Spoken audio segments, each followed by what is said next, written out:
city and in the territory on west, there's just one way to handle the killers and the spoilers. And that's with a U.S. Marshal and the smell of Gunsmoke.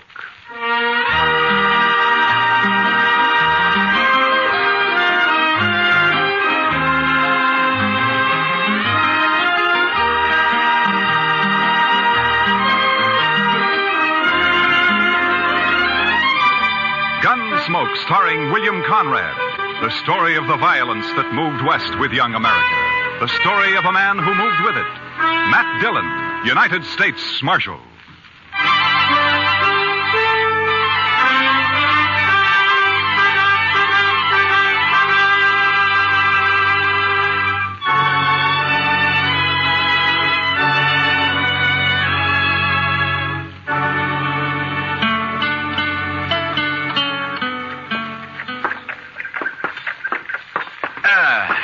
You know, Chester, a morning like this makes a man glad to be alive. Oh, it's a fine one, all right, Mr. Dillon. Yeah. A little nippy, maybe, but just fine. Indian summer hanging on and winter holding off. You know, Chester, this time of year, I wouldn't trade western Kansas for everything east of the Mississippi. Oh, good. Pedro's got a fire going. I built the fire, Marshal Dillon. Oh, good morning, Caleb. I've been waiting in his jail office for a full 2 hours. What time do you start work, Marshal? You know Caleb Andrews, don't you, Chester? Oh, yes, indeed. How are you, Mr. Andrews? Marshal, I have an order here from the U.S. District Court. I believe it's your job to serve such orders. Yeah, it is. I don't get them often, though. Order of foreclosure and eviction on Ed Blake. Why are you doing this to Ed, Caleb? The man borrowed money from me. Gave me a mortgage on his farm and household effects. He can't pay it. Why do you think I'm doing it? It only came due 3 days ago. You sure didn't waste any time. I'm not interested in your opinions, Marshal Dillon. Yeah, amount of the mortgage. $420. What do you need with $420? You own half of Ford County now. Marshal, it's not your place. You know as well as I do why Ed Blake can't pay this off. His horse rolled on him last spring and broke his leg. And his wife and kid nearly broke their backs trying to get a crop out. I didn't come here to listen If to you let this ride on through the winter, you'll get your money out of it. If you go ahead and foreclose now, you'll wipe him out. Marshal, I already have foreclosed. You'd break a man for $420 you don't even need, huh? As I said, your opinions don't interest me. All I expect from you is to serve these papers. All right, I'll serve him. You'll notice they're to be served today. I said I'd serve him. Now get out. What? This office belongs to the United States government, and as far as I know, that's one thing you got no mortgage on, so get out. You may find I have some influence in Washington, Marshal Dillon. Then see if you can get me a decent salary for this rotten job of mine. It sure was a fine morning, Mr. Dillon. Yeah, it was. All right, Chester, let's saddle up.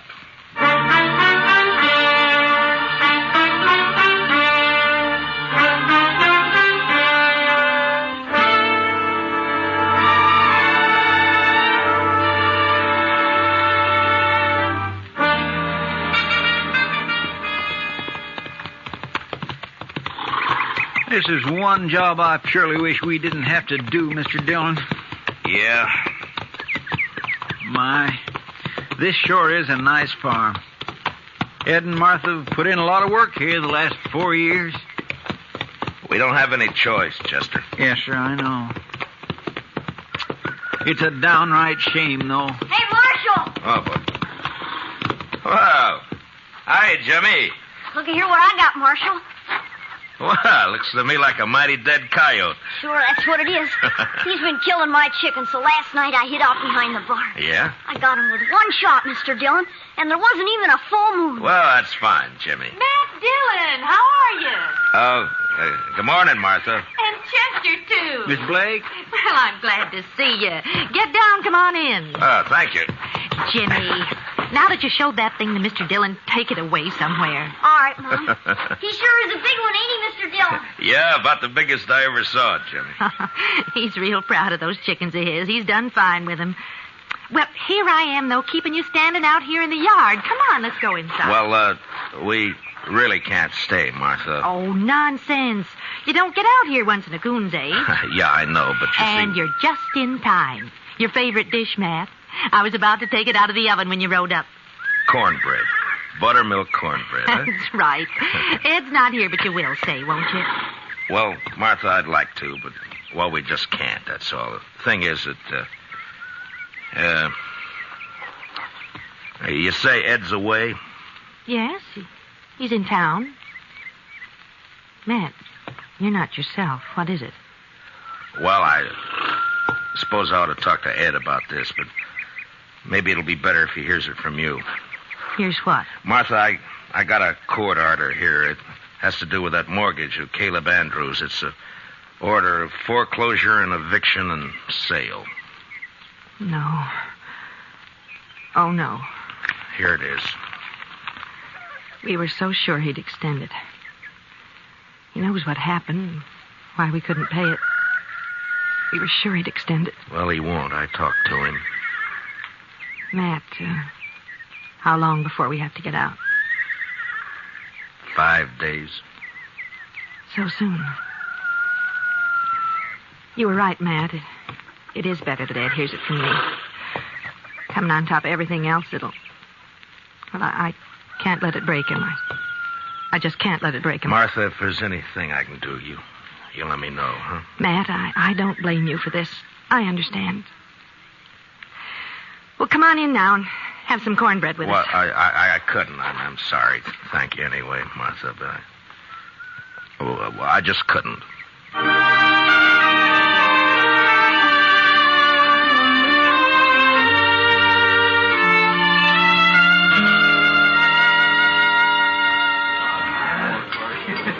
Matt, you've looked low all week. It's just things in general, Kitty. Sometimes you get to wondering if it's all worth it or not. The Blakes, huh?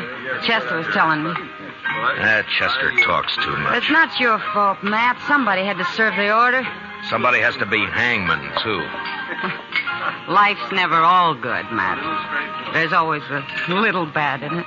Well, in my job, it's more than a little. Try making your living sometime as a dance hall girl. Yeah, I guess. But when you gotta go out and boot somebody like the Blakes off their land and out of their home, then you start wondering what's right and what's wrong, that's all. Well, if you find out, Matt, let me know. I've always... Oh, there you are, Marshal. I stopped by the jail. Well, all right, Caleb. What's on your mind? That Blake family, Marshal, they were supposed to vacate today. Well, they haven't done it. I rode by there a little while ago. According to the court order, they got until sundown. But they haven't made the slightest preparation to... Marshal, I believe I'd prefer to discuss our business elsewhere than in the presence of this... Easy, Caleb. Matt, I'll go. Caleb, you're going to apologize to Miss Kitty right now. No. Apologize? If you think I'm going to apologize to this cheap little baggage who's in this... Matt, you shouldn't have done that. Finnegan, take him outside and throw some water on him. Yes, sir, Marshal. Why not, Kitty? He had it coming to him. He'll do everything he can to hurt you now. He'll take it out on the Blakes, too. Yeah, maybe. Look, Kitty, I just got an idea. I'll see you later. All right, Matt.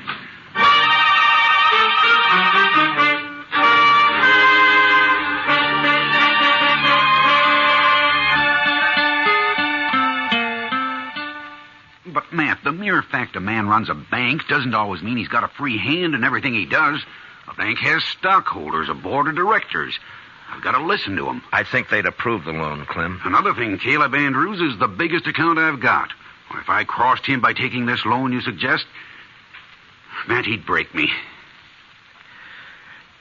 I see. All right, Clem. Forget it. Matt, I realize I'm under obligation to you. You saved my life that time the James brothers held me up. Saved the bank, too, in fact, but... That was part of my job, Clem. There's no obligation. I was just asking you as a friend to help out another friend. Matt, I'd like to do it, but I just can't. Don't you see? Yeah, sure, Clem. I see. Just forget it. Gotta think of my wife and the two girls. Yeah, of course you have. It's not that I don't want to help. I understand, Clem. I really do. Forget it.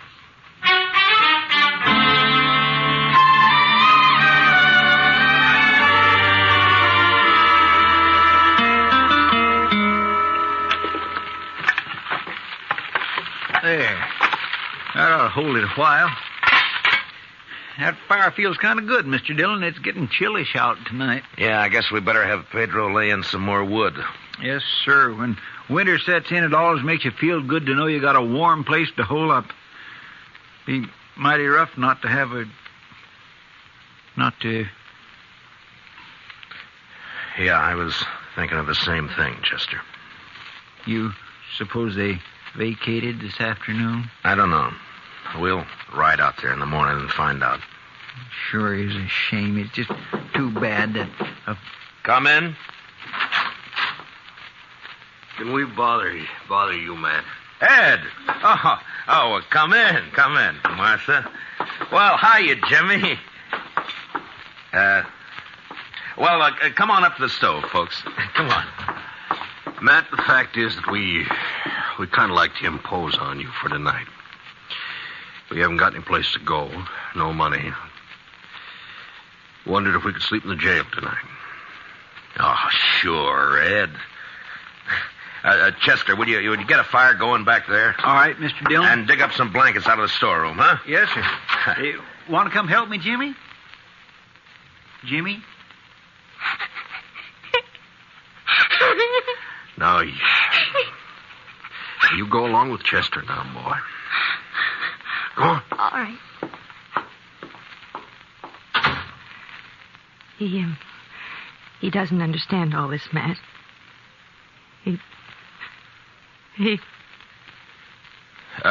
Ed, we may as well get your stuff out of the wagon, I guess. Well, there ain't any wagon, Matt. We walked into town. 6 miles? With that leg? I know, but that wagon, the horses, all the household goods, they're all covered by that mortgage. We didn't take anything. Except the clothes on our backs. Oh, so help me, Ed. So help me if I could... It's all right, Matt. We know how you feel. But after all, we started with nothing before. We can do it again. But there's no reason you should have to. We do have to, though. And that's that. Ed and I can accept it. We're not bitter any longer. Jimmy can't understand. He's been carrying on pretty bad, but he's just a boy. And in time, he'll be able to... Dillon? Yeah, what is it, Chester? It's Jimmy. He grabbed a rifle from off the rack and took out the back way. I couldn't stop him. What? But where on earth's he going? I think I know where he's going. And heaven help Caleb Andrews if we don't catch him.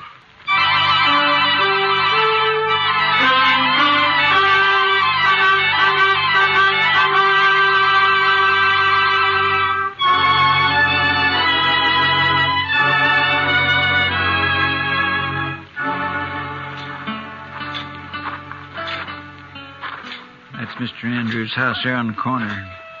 Looks dark, Mr. Dillon. Yeah, he may not be home.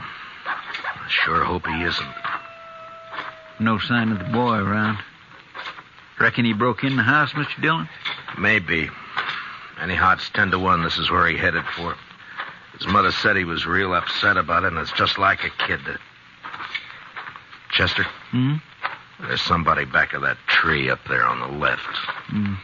Yeah. Think it's him? I don't know. Just keep on walking. Yeah, it's him, all right. I can see the moonlight on the rifle barrel. Will we try to rush him, Mr. Dillon? Well, not unless you're thinking of suicide. I'm going to talk to him, Chester. Jimmy? It's me, Matt Dillon. Go away, Mr. Dillon.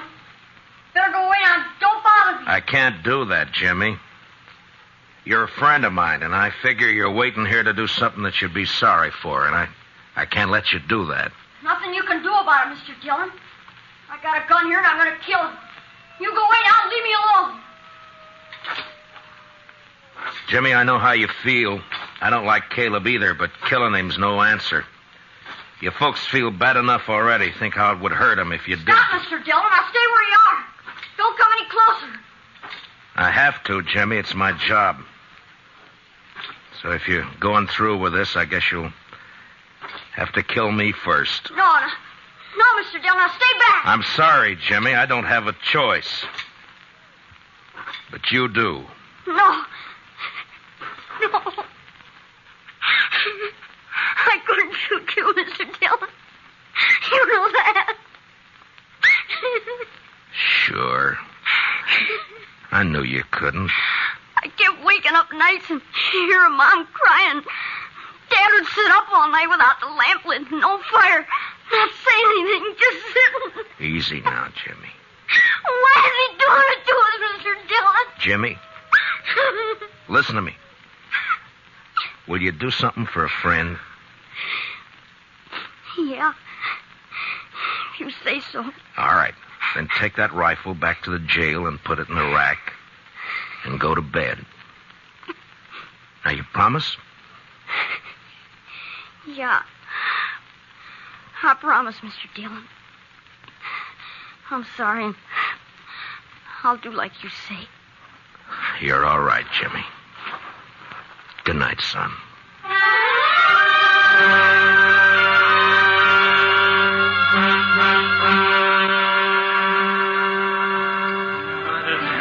I could have told you Clem Bates wouldn't do anything, Matt. He wouldn't dare. He'd be scared Caleb would take his money out of the bank. Yeah, that's about what he said. I don't know, Kitty. I've done everything I could possibly think Oh, the of. worst of it is everybody in town's just as scared of Caleb as Clem is. I doubt if they'll even have the nerve to bid against him at the sale. Yeah, I know. He'll probably get the place at not much more than the amount of the mortgage. $420. Matt, I've seen more than that change hands across a poker table here in one deal. You think that's all it takes? I beg your pardon, Miss Kitty. Oh, of course, Jack. I'm not usually one to eavesdrop on people, but I have been listening to you, too. Jack, have you met Marshal Dillon? No, I haven't had the pleasure. The reason I butted in, Miss Kitty, I heard you talking about these people losing their home. I don't know this fellow Blake. He's never done any business over my table and probably never will. No, I don't think he's ever been in here. And I don't know if this will make sense. But the thing is, I left home when I was 10 years old, and I've been drifting ever since. When I see somebody like this Blake that sticks it out and works and fights and gets a raw deal. Well, what I'm getting at, here's $50 if that'll help him any. Ah, Jack. Well, this is awful decent of you, Jack. Matt, I said a while ago that nearly everyone in town was afraid of Caleb. Yeah? Well, there's some who aren't. Like Jack here and me and the rest of the dealers and the gamblers and the girls and the bartenders. That's right, Miss Kitty. Because we're drifters. We got nothing to lose. Matt, I'll raise $420 right here in the Texas Trail. By heaven, Kitty, I think you could. Well, I can't do as well as Jack, but... here's 20 from me. Boys! Everybody! Now listen to me for a minute. I got something to say.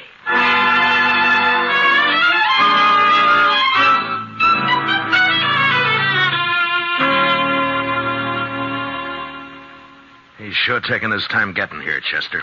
Well, I told him what you said, Mr. Dillon. Well, that ought to bring him on the run, if anything will. Anytime Caleb figures he's about to lose $1 or $2, it's hitting him where it hurts. The Blakes turned in for the night? Yeah, I guess so. It's been quiet back there for the last few. Marshal, what's this all about? Well, shut the door, Caleb. We're trying to keep it warm in here. Would you mind telling me why I've been called over here at this time of night? Yeah, sure. Here's $420. The Blakes want to pay off the mortgage. They do they? The court costs up to now will probably run about $10. I'll pay that myself. That's mighty generous of you. Well, good night, Marshal. Is it a deal, then? I am not the least bit interested in having that mortgage paid off, Marshal Dillon. The Blake farm is worth about $2,000 now, and in 5 years it'll be worth 3 times that much. Land's going up in Ford County. That's why I'm grabbing every piece I can get. So I don't want the money. I want the farm. And when it's put up for sale, I'll get it at my own price. The foreclosure still goes. I see. Good night, gentlemen. Well, I guess that's that, Mr. Dillon. I don't know why I even thought he'd take the money. The Blakes won't get a cent out of the sale. He'll scare everybody off and bid it in a few dollars over the amount of the mortgage, and nobody in town will even try to...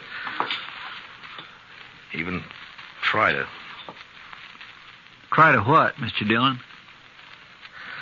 Chester, I'm going over and wake up Clem Bates. I got an idea, and if it works, we'll hold that sale at noon tomorrow. That's pretty short notice to find an auctioneer. I don't need an auctioneer, Chester. This one I'm going to run myself.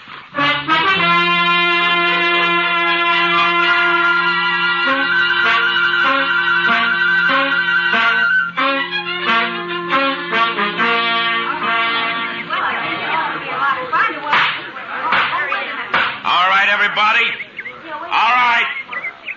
Now, all of you know what we're here for. This is a foreclosure sale of the property and household effects of Edward and Martha Blake, ordered by the court at the request of that fine-spirited, good-hearted public benefactor and friend and neighbor of us all, Caleb Andrews. Marshal Dillon, I refuse to tolerate this. Caleb, I think we better get one thing straight right now. The law tells me I got to conduct this sale, but the law doesn't tell me what I got to say while I'm conducting it. Get on with it. Get on with the sale. All right. Now, the first item I'm offering is a breadboard. Ms. Blake tells me she's used this for nearly 10 years. That's a lot of loaves of bread, a lot of years. As you can see, it's pretty badly battered up. I doubt if it'd be worth much to anybody unless they were used to it. Suppose we started at 50 cents. Is there anybody here low enough to bid 50 cents for Mrs. Blake's breadboard? How about you, Caleb? I'm not interested in the item. Get on with the sale. Anybody else? No? All right, then. The second item. It's a crib. Now, you'll notice it's handmade. Rough construction. Never been painted. And it's been well used. Ed built it himself 12 years ago, just before Jimmy was born. There are teeth marks all over the slats here, but that doesn't really hurt anything. There are Marshal Dillon, may I suggest you lump the household effects together and offer them as one bulk item? I'm sorry, Caleb. I'd rather offer them one at a time. Unless, of course, you'd care to waive all claim to the household effects and withdraw them from the order of foreclosure. I waive the claim. The household goods are withdrawn. Now get on to the house and land. So ordered. Now, the item offered is 160 acres of tillable land, a 4-room house, and a barn. I won't read through the description. You all know the property. It's a good farm. The amount of the mortgage is $420, held by Caleb Andrews. All right, the bidding's open.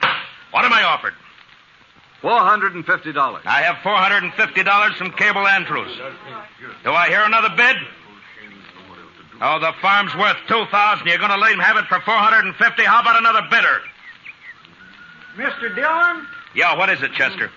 Well, I've been thinking some lately of getting me a little place like this and settling down. I'll bid $1,000. I have $1,000. Do I hear another bid? It's a trick. He doesn't want this place. $1,000. Going once? $1,200. Caleb Andrews bids $1,200. What do you say, Chester? Well, sir, I think I kind of like this farm. $1,500. This is ridiculous. The bid is $1,500. Going once. Going twice. $1,600. $1,600 from Mr. Andrews. Chester? $8,420. He never had that much money in his whole life. Do I hear another bid? Oh, what do you say, Caleb? Do you think I'm a fool? Going once, going twice, sold. The Chester Proudfoot for $8,420. The buyer will come forward and complete the sale. Don't you worry none about me, Mr. Andrews. I got it right here. There's $8,000 in $500 bills, and here is the $420. Where did you ever get that much in cash? Well, I save my pay, Mr. Andrews. Then, of course, I drink just mostly beer. It adds up after a while. Caleb, I guess $420 of this is yours. And that takes care of the mortgage. Well, Ed, looks like you made a pretty fair profit on the place. Here's a lot better than I expected. Here's your money. Thank you, Matt. But I tell you, I'd still rather have the farm than the money. Well, now, I've been sort of thinking it over, Mr. Blake. Maybe I kind of lost my head. But when you come right down to it, I don't know what I'd ever do with a farm, so if you'd like to buy it, I'll take a $420 loss and sell it back to you for $8,000 cash. Done. Here's your money. This is unheard of. They can't do it, Marshal. Well, as far as I know, there's no law against a man selling his own property. Now, the way I see it, Mr. Andrews, is right this minute you're a trespasser on my property. Come on, let's go. Let go of me, Gracie. Who do you think you're landing? Chester, you better get that $8,000 back to the bank. Clem Bates is probably worrying himself into a breakdown for fear somebody will find out that he let us have it. All right, Mr. Dillon, I'll see you in town later. Yeah. Oh, Matt, I don't know how we can ever thank you for what you've done. Not me, Martha. Thank the bunch that work at the Texas Trail. You know, they're bums and drifters, most of them. But when Kitty told them the story, they really came through. We'll pay it back, Matt, every cent of it. And, well, that girl, Kitty, I guess I've said some hard things about her in the past, but... Matt, will you ask her to come out to dinner some afternoon? What? I'd like to thank her myself. Sure, Martha. I'll ask her. And I think she'll appreciate that more than you'll ever know.